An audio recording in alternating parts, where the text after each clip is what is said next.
What you have brought here, what this government has brought here today, is not a women's reservation bill. It is a women's reservation rescheduling bill and should be renamed as such. We don't need any more vandans. We don't need any more vandanas. Thank you very much. What we need is direct action.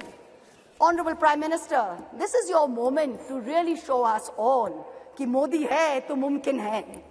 Implement the reservation bill immediately based on today's voters list. Honorable Chairperson, sir, I rise today on behalf of my party, the All India Trinamool Congress, to speak on the women's reservation, the Nari Vandan Bill.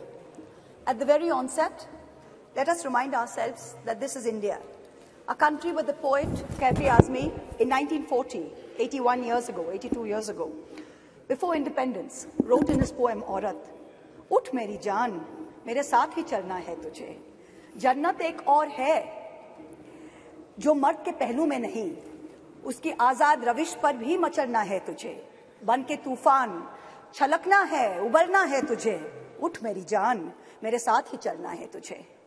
This is in India, where Tagore in 1928 wrote in his poem Shobola, "Nari ke apon bhagyo joy koribar, keno nahi dibe odhikar, he bidhata? O Lord, why will you not give women the right to determine their own destiny?" This is in India, where in 1946, when the Constituent Assembly was elected, 15 seats went to women who helped to draft the Constitution. Both the United States and the United Kingdom saw lengthy suffragette movements before women were granted the right to vote.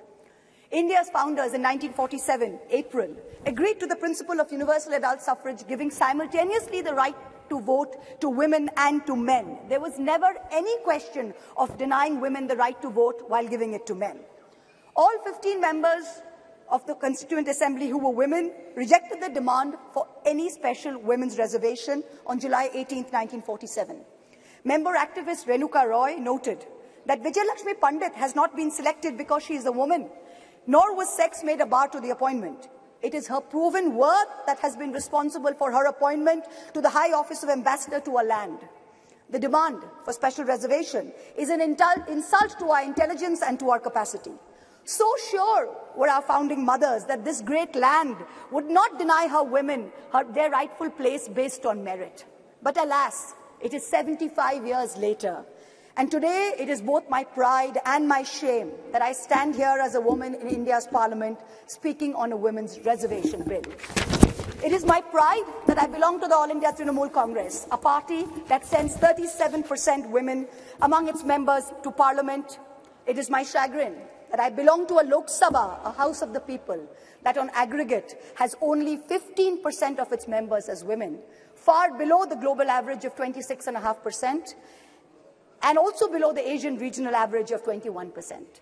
As this government claps itself on its back for its rankings on various global stables, let it also hang its head in disgrace that this same India ranks 140 out of 196 countries in the Inter-Parliamentary Union League tables on women's representation.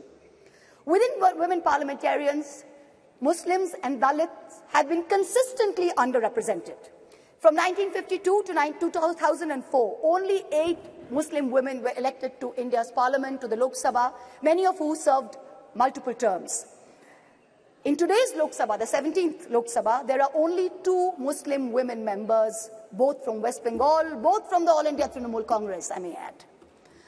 The numbers for male and female turnout in the last general election were nearly the same, 66.7% and 66.8% respectively. But women's candidature, that number of women who are being put up for elections, which is the first step towards getting elected to the Lok Sabha, remained at an abysmal 9%, up from only 7% in 2004. As we started our innings yesterday, our new innings in this newly constructed temple of democracy, our Honorable Prime Minister grandly proclaimed that it seemed he was ordained to perform many important tasks for this country, including this one. And then with much fanfare, this government introduced this bill, claiming credit as usual for a groundbreaking move. But wait, what does this bill really say? Article 334 of the bill says, the reservation shall come into effect only after delimitation has been undertaken. Delimitation will only be undertaken after the relevant figures for the next census have been published. The rotation of seats for women shall take effect after each subsequent exercise of delimitation. So what does this mean? In true BJP's Goebbelsian doublespeak style, it means we don't know if and actually when we will actually have 33% of women sitting in the Lok Sabha. Because number one, the date of the next census is entirely indeterminate. Because of this, number two, the date of the next delimitation exercise is therefore doubly indeterminate. It is also controversial, as my esteemed colleague Kanimoji from the DMK spoke. She said, according to the data, we will have an increase of 0% in the number of seats for Kerala, 26% for Tamil Nadu, but a whopping 79% increase for both Madhya Pradesh and Uttar Pradesh. So women's reservation is dependent on two totally indeterminate dates. Can there be a greater jumla? Forget 2024. This may not even be possible in 2029. We are being asked time and again, do we support the women's reservation bill? Trinamool Congress is bill ko support karega ya nahi? BJP's liaison members are reaching out to us, calling us, asking us to support this bill wholeheartedly. No ifs, no buts, pura support, please kijiye. To them we say very clearly, we not only support a women's reservation bill, but in truth, it is Mamata Banerjee, India's only female chief minister today, who is the mother of this bill, who has given birth to the original idea where she has unconditionally sent 37% of women MPs to this parliament on her ticket. What you have brought here, what this government has brought here today, is not a women's reservation bill. It is a women's reservation rescheduling bill and should be renamed as such. Its agenda is delay. Its agenda is not reservation. The endless dithering over when there will be the next census, when there will be the next delimitation, will only ensure that the urgent need of reservation for women in elections to the parliament and to state legislatures will be indefinitely delayed yet again.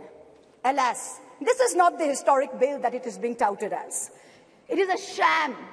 And for the women and the men and the girls and the boys who will be the future women and men of India, we had better recognize this because it is staring at us in the face. And I also hope that a sufficient number of amongst us, the current members of parliament, also recognize this bill for what it is, which is a sham. The question of women's reservation requires action, not the placebo of legislatively mandated procrastination. To the government and the ruling party, I say this. Give us this day our equal rights. We hold up half the sky. Give us at least a third of our earth. Mamata Banerjee and the Trinamool Congress have already walked the talk. We don't need to go on record to show this country that we support this bill. We have already sent more MPs than what this bill even envisions. It is you, this government, this ruling dispensation that needs to go on record. You need to support us, not the other way around. You need to send more than 33% MPs to this parliament. When this government wanted to protect cows, and I support the move, make no mistake, you did not wait to count the number of cows. You did not wait to see whether the cow was a Jersey or a Gir or a Sahiwal. You just went and built the cow shelters. Are we women any less that we have to wait while you count numbers and you draw lines? We don't need any more vandans. We don't need any more vandanas. Thank you very much. What we need is direct action. Honorable Prime Minister, this is your moment to really show us all कि मोदी है तो मुमकिन है. Implement the reservation bill immediately based on today's voters list. Send 33% women to parliament. Send 33% women to parliament in 2024 from the BJP the way our party has done. Support us unreservedly. In conclusion, I can only echo the poet Rihanna Ruhi's words. दिल के बहलाने का सामान ना समझा जाए, हमको अब इतना भी आसान ना समझा जाए. हम भी लोगों की तरह जीने का हक मांगते हैं, इसको बगावत का ऐलान ना समझा जाए. Thank you very much.